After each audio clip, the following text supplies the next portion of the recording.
Tonight. Come on, Vinny. Yeah! Run away, Mike!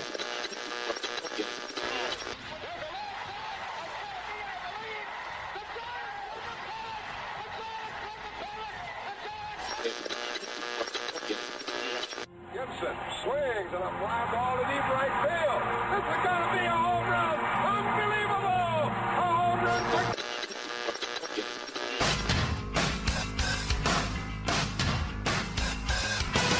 Welcome to the Sanders Sports Show. And now here is your host, Dave Sanders. Good afternoon and welcome into the Sanders Sports Show. I'm your host, Dave Sanders. However you're listening to the show, thank you if you're listening to it live right now or later on after it's been recorded. I thank you for making this show a part of your day. A lot to talk about today. I was off yesterday. A few big moves in the NFL. I'll get to those in a minute. I'll also talk about the NBA, baseball, both MLB spring training and WBC action. And we'll get to a few NASCAR and NHL news and notes as well. Now, we're going to start off with the bigger story. Of course, it's the NFL free agent frenzy that's going on right now. Ton of releases, signings, even a trade happened. A couple trades actually happened yesterday. Well, we'll start off with the one that started the day, which was the Seattle Seahawks trading their first round this year, along with their seventh round for this year, and the third round of the 2014 draft picks for Percy Harvin. That was Rate 9 hit with Sidney Rice. That's a really good trade on their end.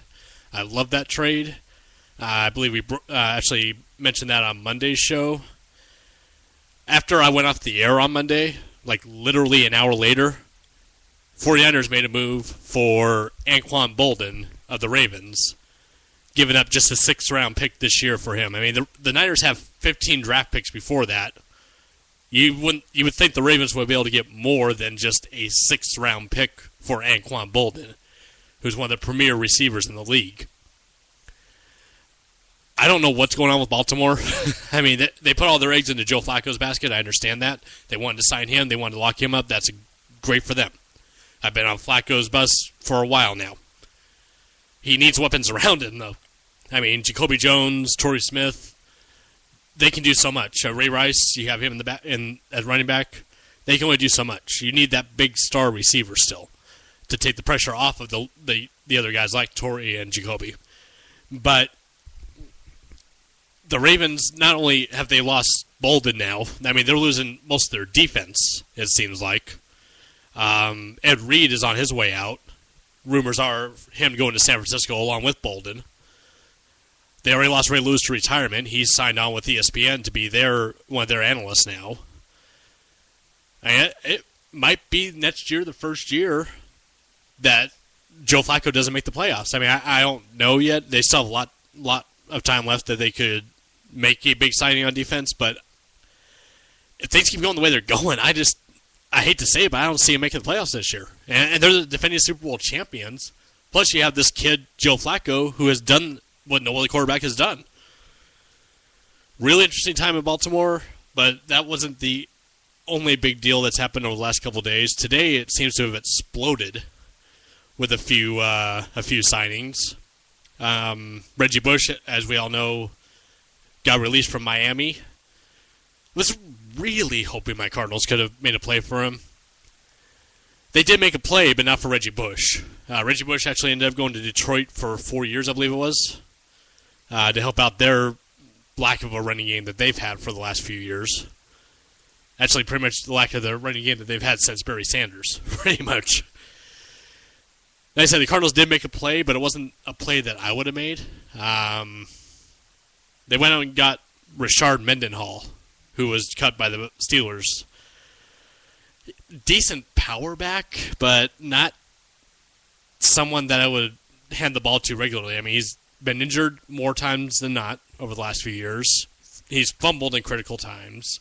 So he'll fit right in with the Cardinals' offense, it looks like. So maybe they're just trying to find someone that will fit their offense of losing. I'm very critical of my team because They have shown nothing ever since making it to the Super Bowl 3 years ago. They have shown nothing to try and improve upon what they had. I mean, they let Bolden go.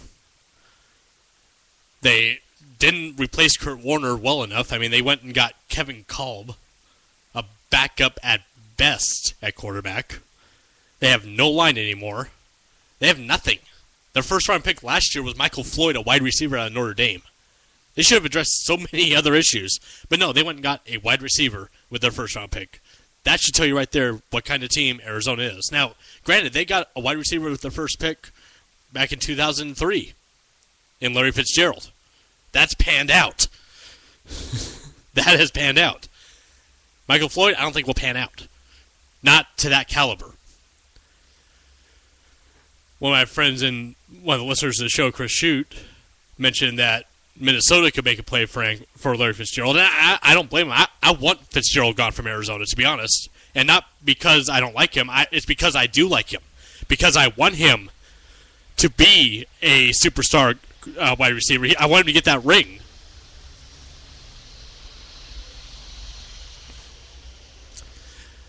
I apologize about the dead air there. Had a plane going overhead really low. I'm right in the flight path of the Air Force Base up here, so if you hear a loud noise like a plane, that's what it is. But no, I agree with Chris. Arizona should cut him, let him go. He deserves a ring. You know, there's a few players out there once in a while that, you know, it's just, man, he's on a crappy team, but damn, he plays every down like it's the most important down out there. That's Larry Fitzgerald. I would love to see him land somewhere where he actually has a chance. Because Arizona clearly doesn't care. They don't. They pick up Rashard Mendenhall when they have other options out there. At the time, Reggie Bush. I mean, there's something wrong there. Big time. Just going over the running backs that are still available. Steven Jackson's still out there. Ahmad Bradshaw's still out there. No, they pick up Rashard Mendenhall, who ESPN has fourth on their list. Now, fourth, you think fourth's not bad? This is not a deep running back free agency this year. I mean, here's your top five. Steven Jackson, Ahmad Bradshaw, Reggie Bush until today, and Rashard Mendenhall until today, Sean Green. 3 of the 5 are still available. The top 2 are actually still available. I don't know why they couldn't go after Steven Jackson. Not a Rashard Mendenhall, though. Who knows? Maybe they'll still try and make a play for Jackson. They'll do a 2-down back thing. Two back thing. I don't know. Make Steven the first and second down running back, and then have Mendenhall be the power back on third. I don't know. To me, though, they don't care. Cardinals, of course, needed a running back. They cut Beanie Wells. They've cut LaRod Stevens-Howling. I don't think they have a running back, actually, except for Ryan Williams, on the depth chart right now. And now Rashard Mendenhall.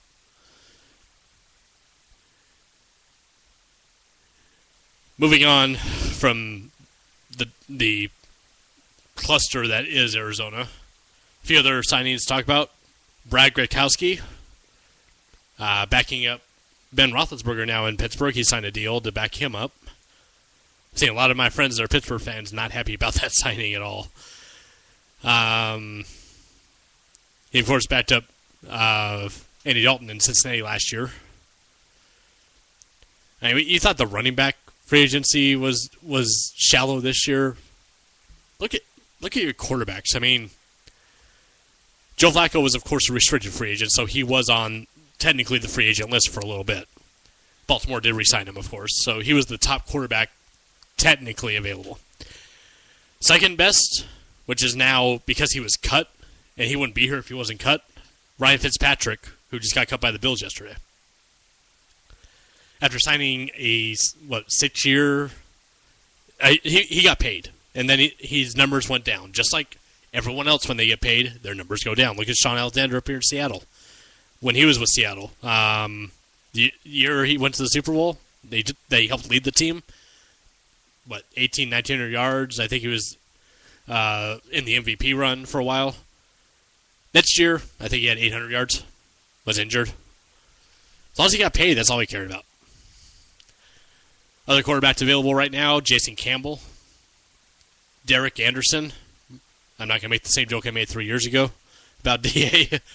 Brian Hoyer of the Cardinals, Josh Johnson, Charlie Batch. So and the names go down from there. I mean, Rex Grossman, again, is also a free agent.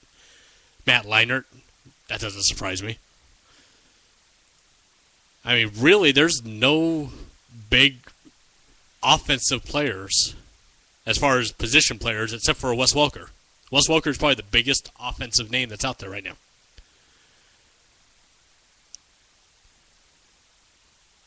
And then you still have Greg Jennings, too, at the wide receiver spot. So you have a couple good receivers still out there. Not much else. It's mainly defense that's out there.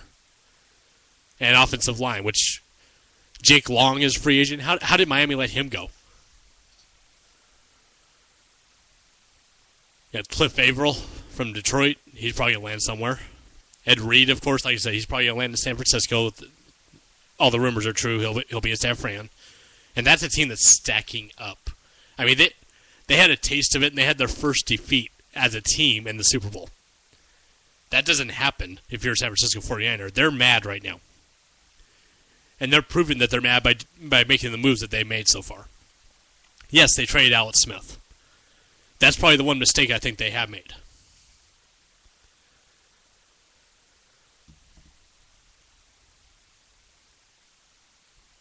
But I just don't see... I just don't see the Niners... As long as Kaepernick stays healthy, I don't see them not making it again next year.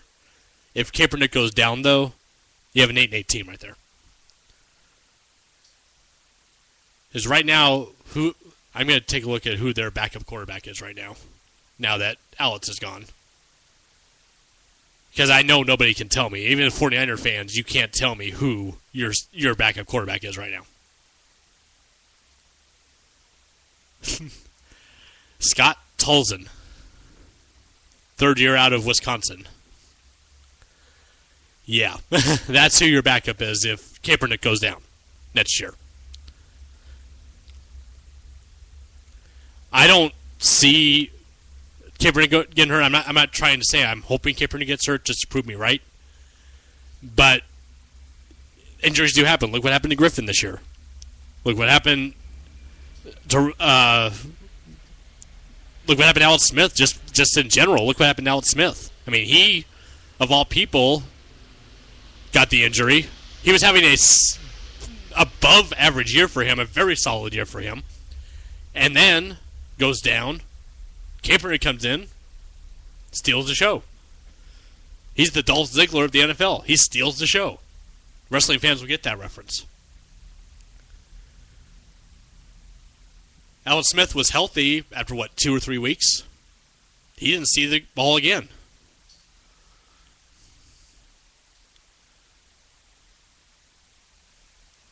I just don't see how trading Smith would have been a good move for them. And I don't think it's even going to help the Chiefs. The other side of the coin, it's not going to help the Chiefs that much. They're still going to be a horrid offense. Yes, they have a new guy running it, Andy Reid. But it's going to take some time to get accustomed to his style. I mean, he's been in Philly for the last 14 years. The only other big news out of the NFL today came, speaking of the Niners, they did lose somebody important. Deshaun Golston went the free agent way and signed with Tampa Bay for 5 years, so that's a big hit to their defense. And Wes Welker's in talks. It hasn't been signed yet, but it looks pretty much like a sure thing of going to Denver. So we're going to be seeing, instead of Brady to Welker, we'll be seeing Manning to Welker. To me, he's underrated. I mean, Welker isn't talked about a lot. He's that slot receiver, but he has 100 catches a year as a slot receiver. It's amazing that he's so underappreciated as he is.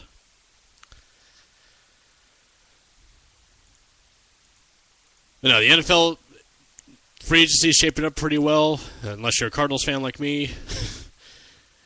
I hate to use the term rebuilding because they had something built and then they let it go. And it sickens me as a fan. It does.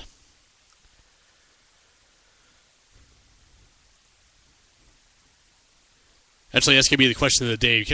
Let me hear from you guys, the fans of the teams out there. So far, I know it's only been a couple days since free agency started, but so far, how's your team going? Has your team done anything? Have they done too much? Let me know what you think. I'll post the question on the Facebook page, facebook.com/Sanders Sports Show. Also, you can let me know right here on Spreaker.com what you think on how your team is doing so far. Or on Twitter, I'm still at SandersD84. Haven't built the Sanders Sports Show Twitter yet. I'm probably going to do that this weekend, and we'll let you know. Going to take a quick break. When we come back, we'll talk a little bit about the NBA and some baseball here on the Sanders Sports Show here on Spreaker.com.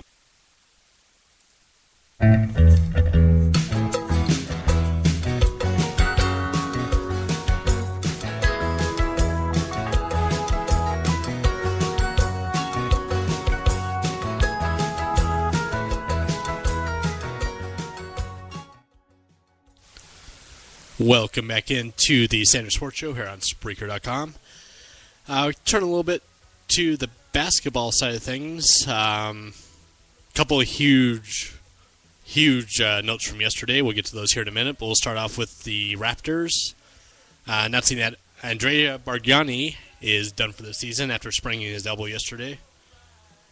last Friday against the Lakers, where the Raptors actually had the Lakers on the ropes for a while.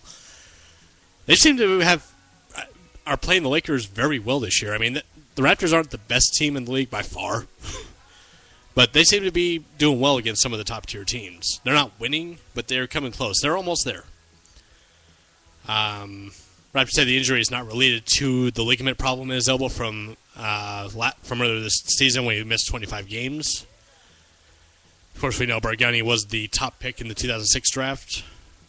And at the time, when I was watching the draft, I was like, who? Yeah, he hasn't panned out as much as Colangelo hoped he would have, it seems like there. I think he might be done as soon as his contract's up, if not before. If they don't trade him in the offseason, I think he's done in Toronto. He has not panned out at all. Over on the massive upset last night. Timberwolves destroyed the Spurs last night, 107-83. Ricky Rubio has his first career triple-double. 21 points, 13 boards, 12 assists, even got a block in. I mean, I don't know. I don't think the Spurs sat anybody last night. If they did, then that might be why. But, I mean, they just got demolished last night. Speaking of demolished, Dwight Howard went home to Orlando, his first game since being traded in Orlando. Of course, he got a standing ovation. That was just like Steve Nash did in Phoenix earlier this year. That was before the game. After the game, they didn't like him so much. Dwight Howard dropped 39 on him, grabbed 16 boards, 2 assists, a steal, and 3 blocks. And the Lakers win over the Magic, 106-97. They're 3 games over 500 now. I think that's the most they've been over 500 this year. It looks entirely possible that the Lakers might actually make the playoffs. As much as I didn't think they were going to. I mean, the more that they actually are starting to gel now, it looks like they're going to. Here's their next 5 games. Atlanta, Indiana, Sacramento, Phoenix, Washington. 1, maybe 2 of those games will be tough games for them. 3 of them are on the road, though, including tonight at Atlanta. So I don't know. They beat Orlando last night on the road, so they're starting to get things under control, looks like, which they needed to do badly. Speaking of winning, that game, like I said, they are 34-31. They are actually a half a game still up on Utah. So the Lakers really cannot falter. As soon as they do, Utah's right there. Dallas isn't that far behind. They're only 3 games back of the Lakers. I know it sounds like a lot at this time, but if the Lakers go on another one of their meltdowns, it's entirely possible that even Dallas could leapfrog them if possible. But they would also need Utah to go on a semi-meltdown as well. Over in the East right now, the Eastern Conference playoffs look kind of set. I mean, Toronto is in ninth. They're 8 games behind the 8th seed of Milwaukee, with not that many more games to go. So I think that they're pretty much safe in assuming that the playoff picture is set in the East, which right now, if we were to start today, it would be Miami versus Milwaukee, New York versus Atlanta, Indiana against Boston, and Brooklyn and Chicago. A lot of intriguing matchups in the first round. Miami would easily get past the Bucks, I think. Probably about 5 games. I think the Bucks would take 1. But when they go to meet the winner of Brooklyn and Chicago, I think that might be one of their tougher matchups. Speaking of Miami, they're just on a tear. They are. Won their 19th straight last night. I mean, theoretically, if this were the playoffs right now, they would have won the championship without losing a game. That's where they're at right now. They won last night, 98-81 over the Hawks. Some other scores from last night. The Bobcats, wow, just demolished the Celtics 100-74. Cavaliers beat the Wizards 95-90. Nets over the Hornets 108-98. Mavericks over the Bucks 115-108. And the Trailblazers fall to the Grizzlies 102-97. Tonight there's 11 games on the docket. Starting out with the Suns and the Rockets. That's at 8 Eastern. You got the Raptors and the Celtics. You got the Heat taking on the Sixers, going for their 20th straight win. I, for some reason, don't see that being a problem as much as I want it to be. I got the Bucks and the Wizards tonight. Got the Timberwolves versus the Pacers. The Lakers taking on the Hawks. Over on ESPN, we got the Jazz taking on the Thunder at 8 Eastern. Followed by the Knicks and the Nuggets at 10:30 Eastern. We also got the Bulls versus the Kings, the Grizzlies versus the Clippers, and the Pistons versus the Warriors. Good slate of games tonight. Should be really fun to watch. And I just got to say, go 76ers. Come on, please. End the streak. Show them they can lose again. Gotta take another quick break. When we come back, talk a little baseball here on the Sanders Sports Show on Spreaker.com.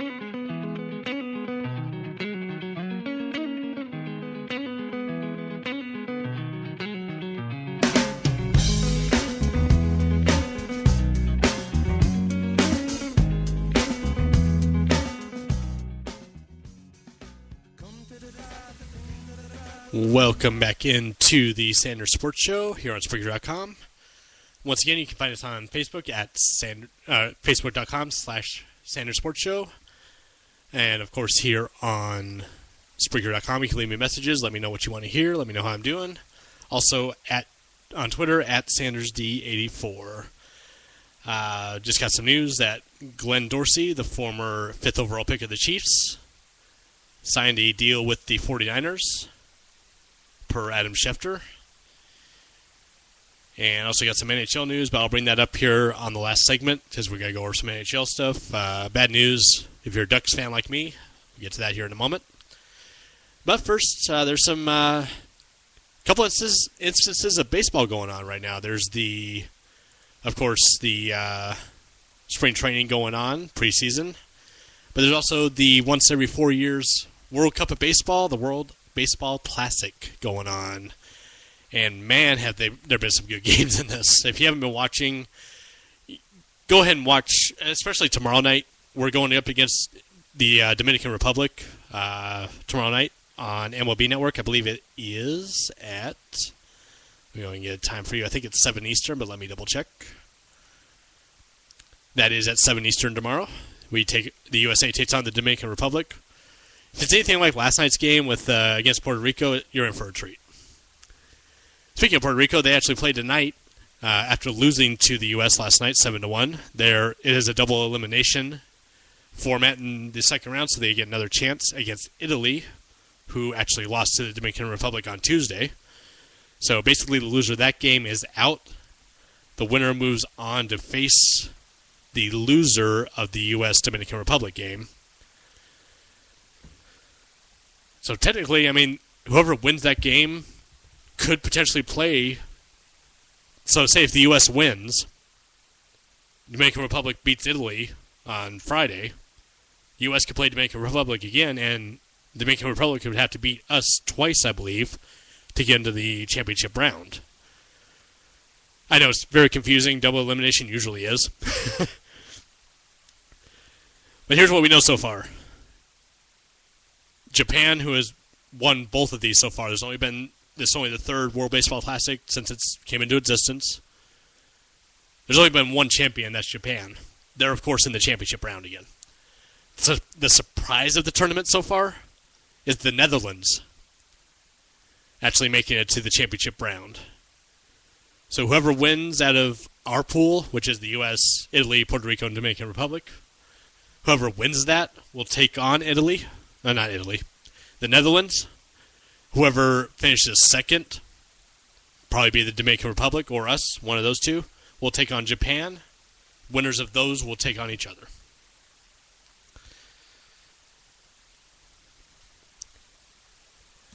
But yeah, a lot of good games in this World Baseball Classic so far. Like I said, we won 7-1 last night. I mean, there was just some amazing plays last night. I mean, Giancarlo Stanton, the former Mike Stanton, making a spectacular catch in I believe it was the 5th inning to rob Puerto Rico of at least 2 runs. Then he came back up to bat, went 2 for 2, I believe, with a walk. I mean, he was on it last night. That's probably the only bright spot left in Miami as far as the Marlins go, is Giancarlo Stanton. That's the only person that was worth anything that they didn't get rid of, it seemed like, in the offseason. Like I said, we also got some spring training action going on.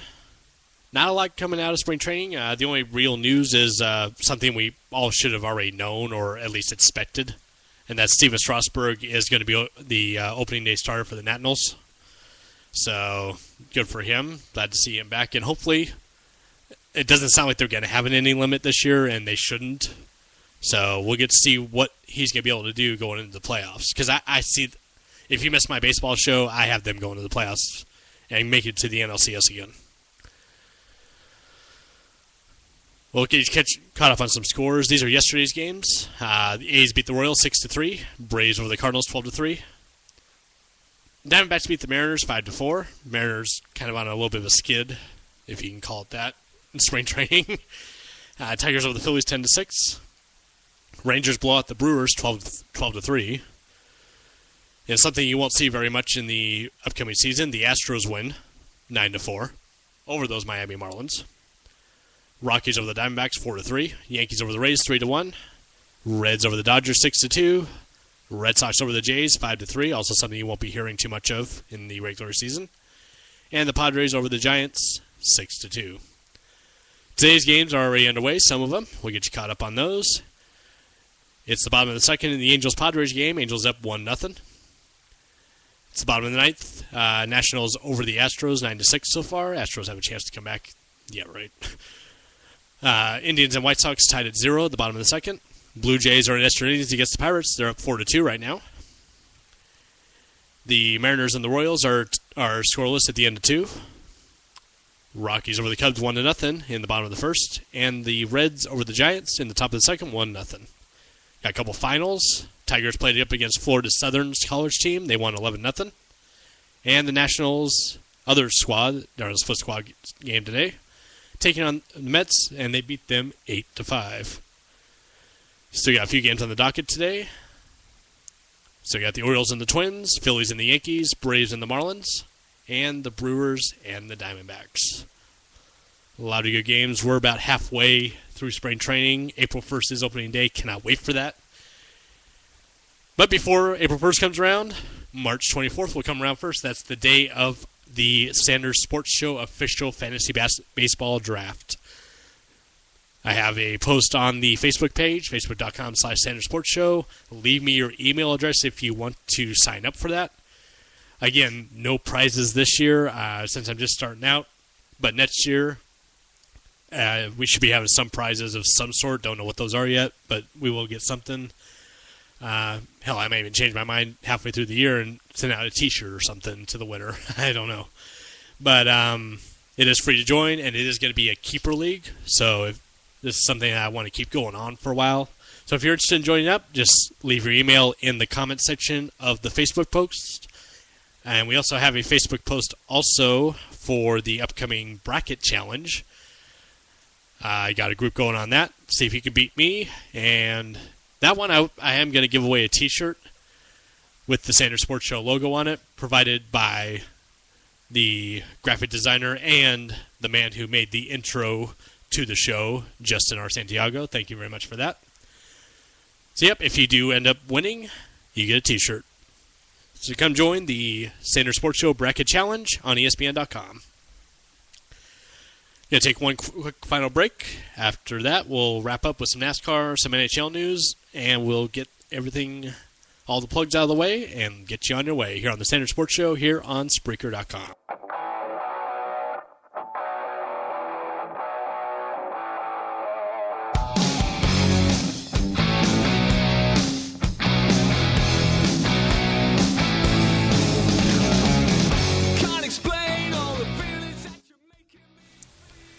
Welcome back into the Sanders Sports Show.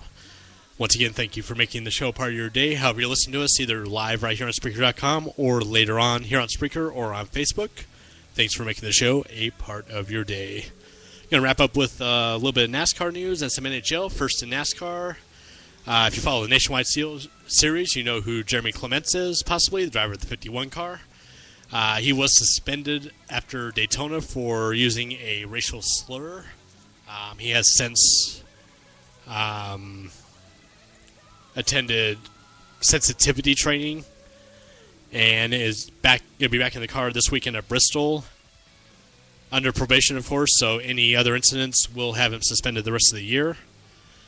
Apparently he used the N-word in a February 23rd conversation with MTV blogger Marty Beckerman, and that was what the suspension was for. Also, 2 more fans that were injured at the Daytona 500, or the nationwide race at Daytona in the last lap crash that sent Kyle Larson's car up into the catch fence and debris scattered throughout the stands, have hired a law firm to represent them in trying to get their medical bills paid. And I made it very clear how I felt about this the day after it happened. If you didn't hear that, you can go back and listen to all the shows here on Spreaker.com too. But if you're there, if you're at a sporting event, you, as much as it's, I don't know the right way to put this without sounding like a horrible human being, but if you're there, something might happen. There's no way you can control some of the stuff that happens. It's like if you're at a baseball game and something comes flying into the stands and hits you at 100 miles an hour, that's a little bit out of your control. Stuff happens. The catch fence did its job as best as it could have. If you look at the grand scheme of things, you're lucky that this wasn't worse. This could have been so much worse. There could have been hundreds, if not over 1,000 people dead or injured. Because if that fence wasn't there, if that fence wasn't as strong as it was, that car would have sailed into the stands.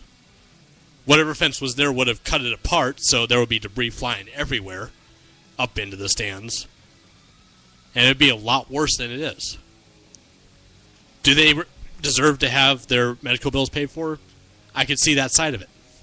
I can. But to actually go after a lawsuit because you went to attend this function where something that normally does not happen happened, I'm sorry. I outside of medical bills, I don't see them deserving anything else. That's my opinion. But that's the way I feel. I'm sorry. I don't think that they deserve anything else outside of maybe NASCAR or maybe not even NASCAR, but maybe Daytona International Speedway paying for their medical bills. That should happen. Get a little bit of NHL news and notes out of the way here real quick. I did mention before the last break that there was some bad news out of the Ducks camp. There's always so many things that you can get penalized for in hockey. There's always so many things that will get you ejected and suspended. Can't swing your stick at someone's head. You can't take your skate off and try and stab someone with it like Happy Gilmore. And you definitely can't elbow someone in the head. Corey Perry got ejected from the game last night in the Ducks 2-1 win over the Wild. And now he's being suspended 4 games for a late illegal check to the head of Wild left wing Jason Zucker, is the official stance of the NHL. I'm a Ducks fan, but you can't elbow someone in the head. I'm sorry, you can't. This isn't MMA, this isn't wrestling. Can't do it.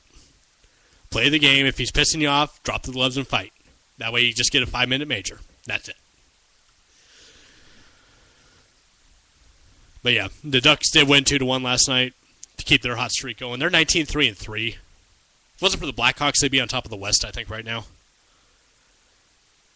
I mean, the Ducks, in the shortened season, I could see this being their year. Yeah, they're 4 points behind Chicago right now, in second place in the West. Here's how the points look, if you haven't taken a look at this. Chicago, number 1, 45 points. Anaheim, number 2, 41 points. Vancouver, number 3. Los Angeles, number 4. And St. Louis, number 5. All tied with 30 points. The second place team is 11 points ahead of the third place team. Yeah, they're making the playoffs. They have a goal differential of plus 24. There's only one team that has a higher goal differential, and that's, of course, Chicago at plus 27.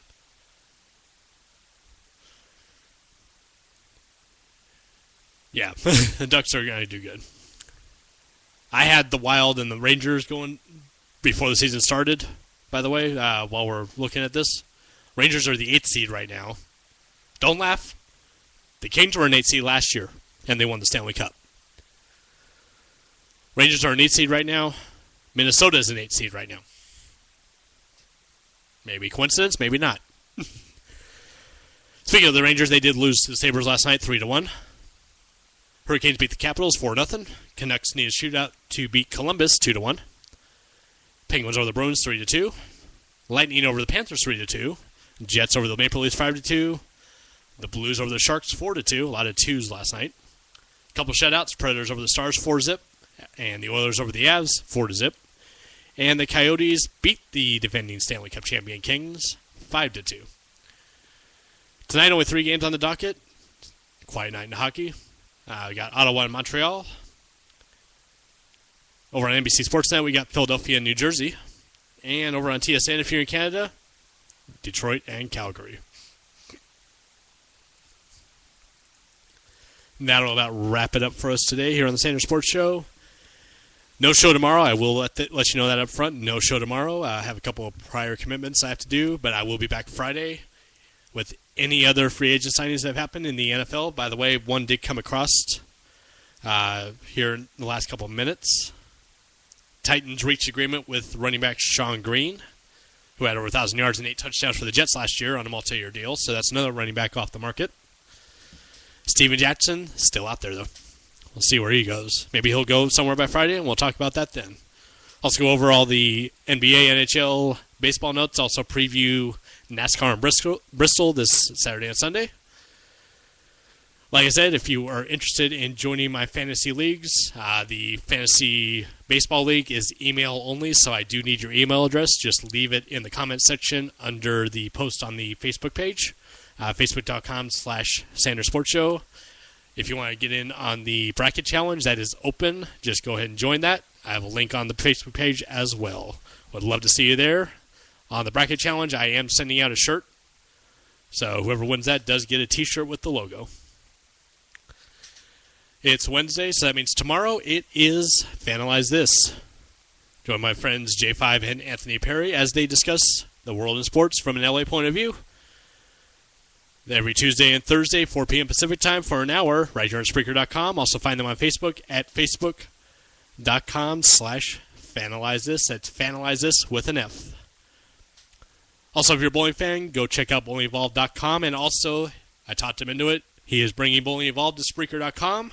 Look out for that. I'll keep you guys posted on that too. If you're a bowling fan, bowlingevolved.com has everything you need, tips and tricks, as well as updates for what's going on in the PBA Tour. Join my friends Dustin J. Markowitz as he brings bowling to the masses. From the casual bowler to the hardcore pro, bowlingevolved.com has everything you need. That's bowlingevolved.com. That'll do it for today. If there's anything you guys want to hear, please let me know. I want to do some sort of top 10 list. I don't know what to do, though. I would love to get some feedback for that. So leave me some ideas on the Facebook page or on right here on Spreaker.com or on Twitter at SandersD84. Until tomorrow, I hope everybody has a wonderful night. And as always, be good humans. Bye-bye.